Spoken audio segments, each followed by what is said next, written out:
That's heavy. I mean, there's so much about music that's just amazing. That Stones record, I mean, The Bridges of Babylon, and you guys had all kinds of people, like Waddy was there. Yet Stones brought in all kinds of people for inspiration, right? With quote unquote inspiration. Yeah, there were a lot of people there. There was a lot. I remember you told me, you said to Mick, why don't you get rid of all these people? And this is the way the Rolling Stones world works. I didn't argue with him. We came up with something. It's a pretty good record. And there's some great things on that record. My favorite thing I ever cut with them is on that record. It's a song of Keith's called "How Can It Stop?" Yeah, and we cut it in the last hour of what we thought was the last session. It was about 4 a.m. In fact, Charlie had a car waiting in the alley. He was going to take him to the airport. He was going back to London while we were done, right? And we get to the song. It's a beautiful song, and Keith's singing live, and there are all these, like Keltner was playing on it too, and guy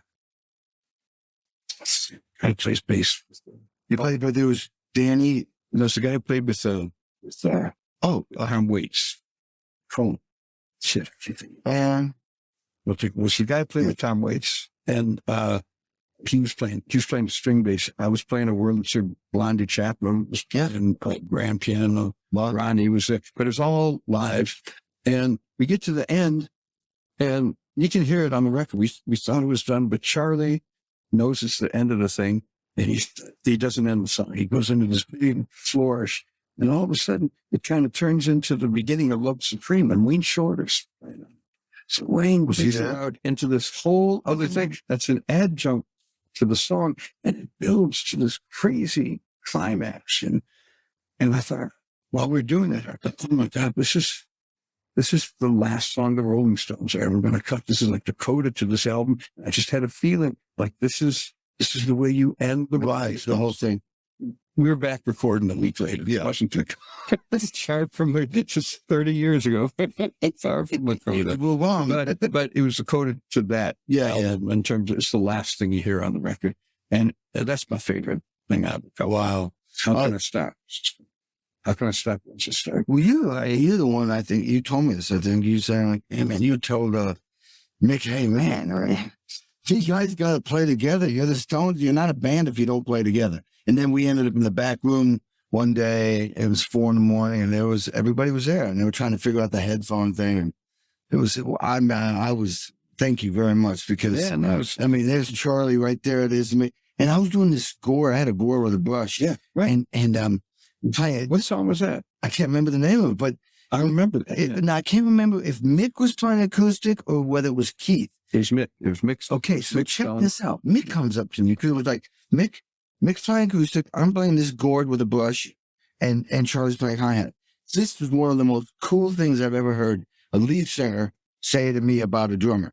Lead singer, Mick Jagger, comes up and he says, hey, mate, I like what you're doing, but don't get in the way of Charlie's hi-hat.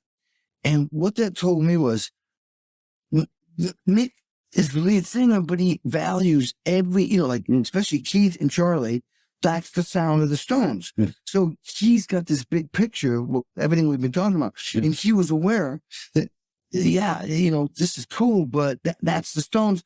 And of course, I got mixed out of that song. I'll never forget that. I was like, wow, I didn't think, oh man, don't tell me what to do. I'm thinking like, that is so cool. You're aware of what he's doing. I've gotten to play bass with him a lot. Yeah. And what you become aware of that you really can't pick up on, you can once you know it, you hear it, and you feel it anyway. And if you can't quite identify it, is that when they play together, it's like a jocular conversation. They're having fun and just relaxed. And